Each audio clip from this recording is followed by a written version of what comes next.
Hello everyone, আসসালামু আলাইকুম। তোমরা সবাই কেমন আছো? হ্যাঁ, আলহামদুলিল্লাহ আমিও ভালো আছি।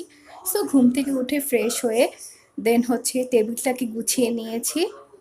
আর হচ্ছে আসলে অ্যাকচুয়ালি টেবিলটা গুছানোই থাকে, কিন্তু ওই যে খাওয়ার পর আমরা হচ্ছে রাত্রিবেলা ফল টল খাই বা ধরো ই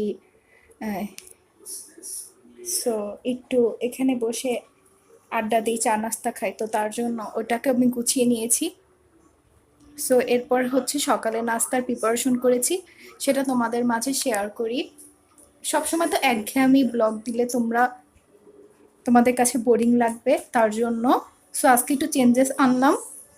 এই যে দেখো, পাশে হচ্ছে আমার বোন টিভি দেখছে, সো তার নয়েজ আসছে, তোমরা ইগনোর করো। এই যে দেখো, আমি হচ্ছে আজকে সকালে হালিম রান্না করেছি, দেন হচ্ছে সাথে হচ্ছে চিয়া সিডস নিয়ে নিয়েছি। আর আর আমি সকালবেলা নাস্তার আগে চেষ্টা করি হচ্ছে চিয়া সিডস বা গ্রিন টি কিছু না কিছু খেতে।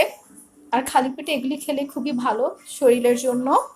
আর এই তো সেখানে হচ্ছে পরোটা, আর হচ্ছে এখানে ফল, এগুলি হচ্ছে ধুয়ে রেখে দিয়েছি, যার যখন ইচ্ছা হবে তখন সে এখান থেকে খেতে পারবে। আর আমাদের বাসায় ফল হচ্ছে খুবই চলে, সবারই খুবই পছন্দ। এই তো, সো তোমাদের মাঝেও একটু শেয়ার করলাম। এই যে আমাদের ডাইনিং রুমটা, এই যে।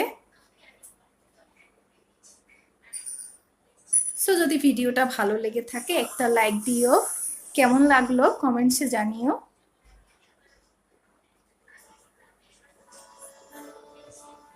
আর আমি হচ্ছে কি রান্নার রেসিপি শেয়ার করলাম না তোমাদের মাঝে, হালিম তো তোমরা সবাই রান্না করতে পারো, তার জন্য। আর আমি চটজলদি হালিমটাও রান্না করে নিয়েছি। এই তো,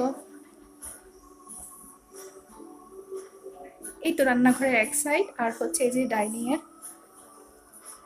এইখানে হচ্ছে আমাদের বাহিরে পরা জুতো থাকে।